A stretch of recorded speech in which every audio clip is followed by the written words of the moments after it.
حلاوت الایمان، یہ باب نمبر 9 ہے۔ اس میں امام بخاری حدیث لائے ہیں کہ آقا علیہ السلام نے فرمایا، اور اس کو بھی روایت کیا عن انس رضی اللہ تعالیٰ عنہ عن النبی صلی اللہ علیہ وسلم قال ثلاث من کن فیہ وجد حلاوت الایمان، 3 چیزیں ایسی ہیں جس شخص کے اندر پائی جائیں، جو ان 3 چیزوں کو حاصل کر لے اور ان 3 چیزوں کو اپنی طبیعت میں داخل کر لے، اور ایسا حاصل کرے اور ایسا داخل کرے کہ پوری طبیعت کا مدار ان 3 چیزوں پر بن جائے، یعنی اس کی طبیعت کا مزاج، ٹیمپرامنٹ، اس کا کریکٹر، اس کے اندر کی باطن کی کیفیت ان پر استوار ہو جائے، تو فرمایا اس شخص نے ایمان کی حلاوت کو پا لیا، یعنی ایمان کی لذت کو، ایمان کے ٹیسٹ کو پا لیا۔ یہاں لفظ حلاوت بول کر ایک محسوس شے کی تشبیہ سے غیر محسوس حقیقت کو سمجھایا جا رہا ہے۔ حلاوت ذائقے سے تعلق رکھتی ہے، اور اشارہ یہ کر دیا تاکہ فوری ذہن چلا جائے کہ آپ لوگ بڑے اچھے اچھے کھانے کھاتے ہیں نا، خوش ذائقہ مشروب پیتے ہیں، خوش ذائقہ پھل کھاتے ہیں، طرح طرح کی ڈشز کھاتے ہیں، طرح طرح کی سویٹ ڈشز کھاتے ہیں، تو آپ کا ذائقہ ہے، اس سے آپ کو حلاوت ملتی ہے، ایک ٹیسٹ ڈیولپ ہوتا ہے، ایک لذت ملتی ہے، آپ فیل کرتے ہیں بڑا پیارا۔ فرمایا ایمان کو بھی اسی طرح، اس خوبصورت مطعم اور مشروب کی طرح ایمان کی حلاوت کو اپنے اندر محسوس کریں، اور جب آدمی ایمان کی لذت کو اور حلاوت کو اندر محسوس کرنے لگ جاتا ہے تو سمجھیں کہ ایمان اس کے اندر ایک زندہ حقیقت بن گیا ہے، ایمان ایک زندہ حقیقت بن گیا ہے، محض ایک تصدیق اور اظہار کے کلمات نہیں رہا، وہ رچ بس گیا ہے۔ تو فرمایا وہ کیا 3 چیزیں ہیں؟ فرمایا یکون اللہ ورسولہ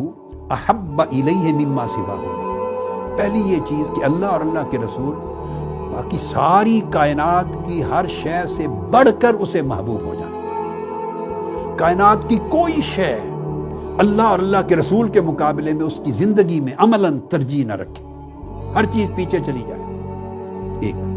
یعنی اس کی محبت کائنات کی ہر شے کی محبت سے بڑھ جائے۔ دوسرا وَإِن يُحِبَّ الْمَرْءَ لَا يُحِبُّهُ إِلَّا لِلَّهِ، اور اس محبت کا، اللہ اور اس کے رسول کی محبت کا اثر اس کی شخصیت پر اور اس کی سیرت پر اور اس کی طبیعت اور مزاج پر ایسا ہو کہ اس کے بعد جس شخص سے بھی وہ بندہ محبت کرے اللہ کے لیے کرے۔ یعنی پہلے کہا کہ ساری محبتیں نیچے رہ جائیں اور اللہ رسول کی محبت کل کائنات کی محبتوں کے اوپر چھا جائے، غالب آ جائے۔ دوسری بات کی کہ اب نیچے آ جائیں، اب نیچے جس دنیا میں رہ رہے ہیں وہاں بھی تو محبتیں ہیں نا، جن کی فہرست سمجھ لیں، میں نے پہلی گفتگو کے ابھی پہلے حصے میں بیان کی۔ اب وہ ساری محبتیں کریں، اللہ رب العزت نے ان محبتوں سے منع نہیں کیا، کمپیریزن کیا ہے کہ ان محبتوں سے اللہ رسول کی محبت بڑھ جائے، نفی نہیں کر دی کہ ساری محبتیں ختم کر دو۔ ماں باپ اگر محبت اولاد کی ختم کر دیں تو پرورش نہیں کر سکتے، اولاد ماں باپ کی محبت ختم کر دیں تو اس کی عزت اور احترام تکریم نہیں کر سکتے، بھائی بہن خونی رشتے محبت ختم کر دیں تو صلہ رحمی نہیں ہوتی، دوست سے محبت ختم کر دیں تو حقوق ادا نہیں ہوتے، خلق سے محبت ختم ہو جائے تو کسی پر احسان اور بھلائی نہیں ہوتی۔ محبتیں رہیں، وہ چاہیے، وہ درکار ہیں آپ کی حسن اخلاق کے لیے، مگر اللہ رسول کی محبت جہاں آ جائے، اللہ رسول کا حکم آ جائے، امر و نہی آ جائے، اللہ رسول کا میٹر آ جائے، ساری محبتیں اس کے نیچے جھک جائیں۔ اللہ رسول کی محبت ہر محبت اور کائنات کی ساری محبتوں سے اوپر، اعلیٰ، عرفہ، قوی، اقویٰ اور طاقتور ہو۔ اب فرمایا اب آ جائیں نیچے، یہ جو محبتیں ہیں دنیا کی، اس بندے کا پیمانہ بدل جائے کہ جس سے بھی محبت کرے اللہ کے لیے کرے، یعنی اس محبت کو کسی نہ کسی طریقے سے اللہ کے لیے محبت کرنے کا مطلب کیا؟ خیر کے ساتھ جوڑ دے۔ جس سے بھی محبت کر رہا ہے اپنی اولاد سے محبت کرے اور اس میں نیت، اپنی خیر کی نیت یہ کر لے کہ میں اس سے محبت کر کے خوبصورت پرورش کر رہا ہوں تاکہ نیک انسان بن جائے، تاکہ خوش اخلاق انسان بن جائے۔ آپ دین کی راہ پر ہیں، علماء جن کی اولادیں ہیں، مشائخ جن کی اولادیں ہیں، اچھے نامور لوگ جن کی اولادیں ہیں، ان سے محبت کریں، ان کی پرورش کریں، مگر اس پرورش کو جوڑ دیں اس نیت اور ارادے اور آبجیکٹو کے ساتھ کہ یہ نیک انسان بنے، اچھے پاکستانی بنے، اچھے مسلمان بنے، انسانیت کی خدمت کریں، حضور علیہ السلام کی امت کا اچھا فرد بنے، ایسا انسان بنے کہ اس سے اللہ اور اللہ کا رسول راضی ہو، یہ دین کی خدمت کرے، انسانیت کی خدمت کرے، اچھے اخلاق وضع کرے، اچھا سکل سیکھے تاکہ لوگ اس سے فائدہ اٹھائیں، اس کے طریقے اچھے ہوں، سچ بولنے والا ہو، جھوٹ سے دور ہو، پرہیز کرے، گناہ سے پرہیز کرے، اس کی سیرت عمدہ ہو، یعنی اس میں تقویٰ ہو، تو گویا جس سے بھی محبت کریں، صحبت رکھیں، تعلق رکھیں، اس کے اندر نیت میں اللہ اور اس کے رسول کی محبت، اللہ رسول کا امر، اللہ رسول کا حکم، اللہ رسول کی ہدایت اور اللہ رسول کا کوئی ایسپیکٹ اس میں شامل کر لیں تو وہ اللہ کے لیے محبت ہو جائے گی کہ اللہ کے رسول اس سے خوش ہوتے ہیں، اس کو ایسا بنا دوں، اس کے ساتھ اس وجہ سے تعلق رکھوں، اس کے ساتھ ایسا رشتہ رکھوں، اس سے اس لیے پیار کروں کہ اللہ کا حکم ہے، اللہ کا حکم ہے، اللہ کے رسول کا حکم ہے، وہ یہ سمت مقرر کرتے ہیں، وہ یہ ڈائریکشن دیتے ہیں، یعنی آپ کی دنیا کے اندر بھی ساری محبتوں کا جو ایگزیکٹ ڈائریکشن ہے وہ اللہ رسول کے حکم اور اللہ رسول کی رضا بن جائے۔ اور تیسری چیز فرمائی وَأَن يَكْرَهَ أَن يَعُودَ فِي الْكُفْرِ كَمَا يَكْرَهُ أَن يُقْذَفَ فِي النَّارِ، اور اس کو کفر سے نفرت ہو جائے، اور کفر میں معصیت بھی شامل کر لیں، کفر و معصیت سے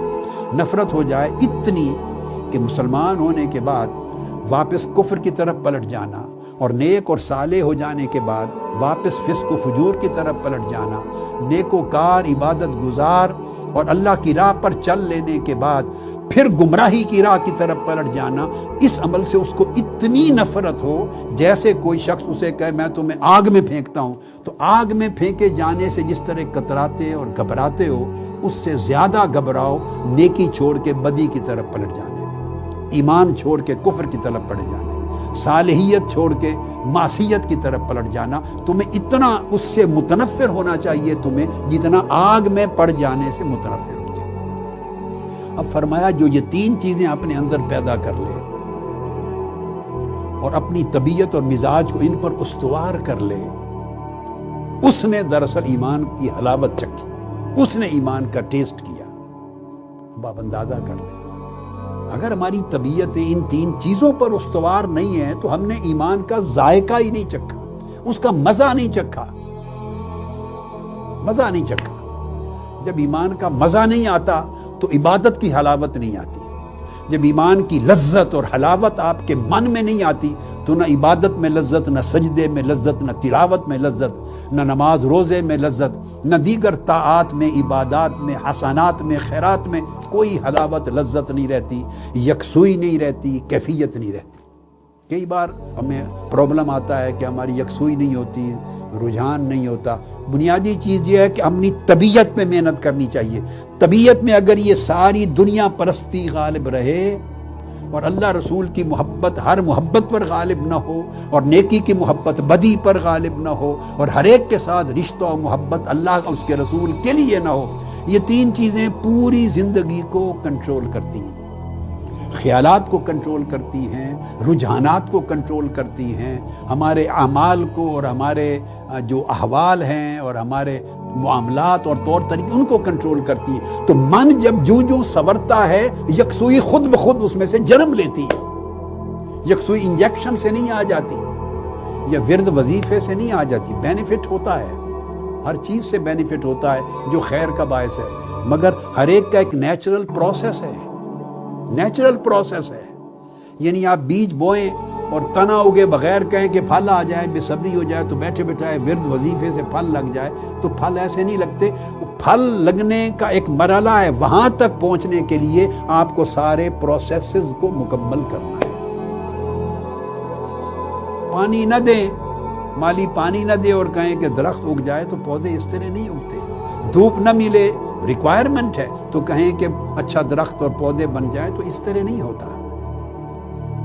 کھاد نہ ملے تو کہیں پودا اگ جائے، ایسا نہیں ہوتا۔ ہر چیز کی ریکوائرمنٹس ہیں، وہ ساری فلفل ہوں اور اس میں ماحول بھی ہے۔ ہم گھر کا ماحول اگر فسق اور فجور کا، معصیت کا، نافرمانی کا رکھیں اور گھر کے ماحول میں اللہ رسول کی محبت کی جگہ ہی نہ ہو،